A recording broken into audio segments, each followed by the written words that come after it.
To me, Unrivaled is basically a it's a coup. It's it's you working at Ford, and you're an engineer at Ford, and you design the baddest truck, and you're walking over and you're saying, hey, let's go create Chevrolet. That's basically what Napisha Collier and Breonna Stewart are doing.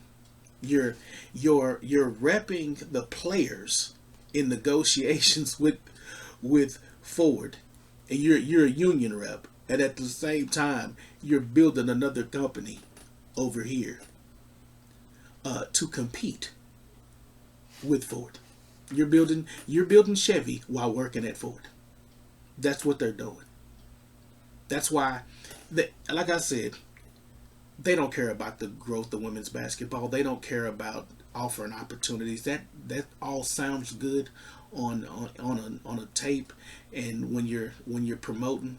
If that was true, what they said were true, they would have more women that aren't in the WNBA that are playing overseas currently. They would have a bunch of them on the roster. They wouldn't have ex players. You wouldn't have your mystery player wouldn't be Katie Lou and Cameron Brink as your mystery players. See, in an ideal world, their mystery players would have been Caitlin Clark and Asia Wilson. That would have drove fans ecstatic, especially with Caitlin. We already know that. Asia would have brought in her fans, her people. That would have been a huge impact to their bottom line. Yeah, they got Miller, they got a bunch of they brag about the 35 million in equity. 35 million is nothing. That's chump change. They know it, but it sounds good. It sounds good to people that don't have money. People that don't have money think, oh man, they got $35 million for their league. It's nothing. They're playing in an arena that's as small as a high school gym. It's going to be all streaming. Everything in this league is going to be streaming. This is a place where rich people stash their money and they write this off in their taxes. That's what this league is, building it up right now. They are going to eventually. It's starting off it's 3-on-3. Eventually, it'll be 5-on-5. I give it, if it lasts 3 years, it'll be 5-on-5 in 3 years, and basically the majority of the current WNBA roster will be in that league because this is the second phase of the nursing home. The WNBA is the nursing home. And so the women they come in at 22, they get a 5-6 year run. And then they're about 28 to 30, they're at their peak, they're competing for championships. But once they hit 30, there's another crop of not underclassmen, but there's another crop. Well, it could be underclassmen because some of them declared. Angel Reese declared. So you get a couple women that declare, that are of age, that declare. And if they change those rules and they allow women underclassmen to declare and come to the league, you're going to get a logjam of young players coming into a league and pushing out the vets. And that's why Unrivaled is really a nursing home for older players. And it's going to become the WNBA. They're going to become a rival league. They're going to be playing in a league where they rival the league they play in. It's going to be very weird. It's going to be very weird, but it's going to happen. The schedule's going to change. It's going to go from being spring and being before the WNBA schedule. It's going to be neck and neck with the WNBA.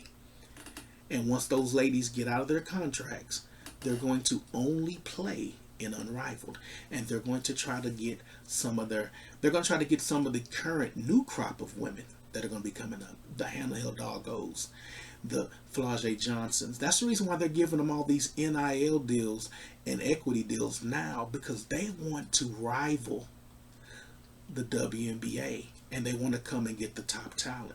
But they're going to start off by building the teams with older, veteran WNBA players. They're not bringing any women.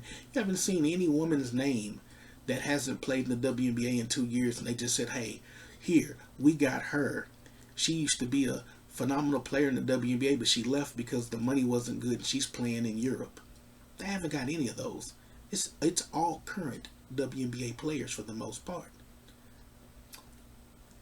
Even the mystery players. I mean, they unveiled, this week, Katie Lou and Cameron Brink like it was going to send shockwaves through the hoops community. Cameron Brink's coming off of a knee injury. She won't even play. So now you've got a 5-man squad and you're down a player. What sense does that make? But once again, they're building it while they fly, and they know what the end game is. Right now it's 3-on-3. In 2 years it'll be 5-on-5, and they will be competing directly against the WNBA, which I'm all for, because it would be nice for the WNBA to fold and they close that chapter on basketball, and the teams that want to continue, like the Valkyries. The Valkyries go to Unrivaled, and they take the Valkyries to Unrivaled.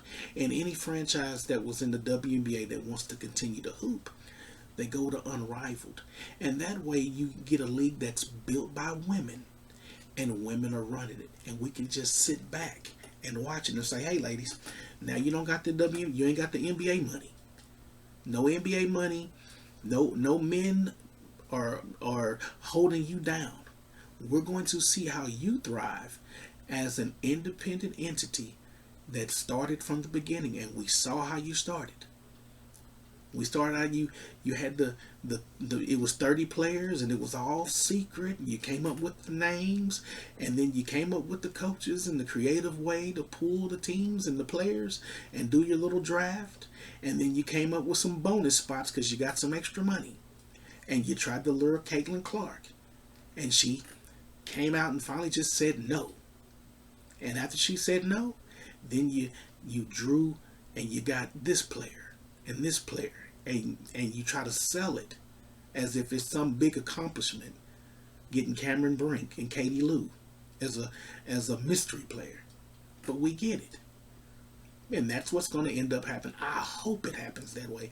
I hope the WNBA folds, and I hope they fold into Unrivaled, and that women finally have their own league and no excuses.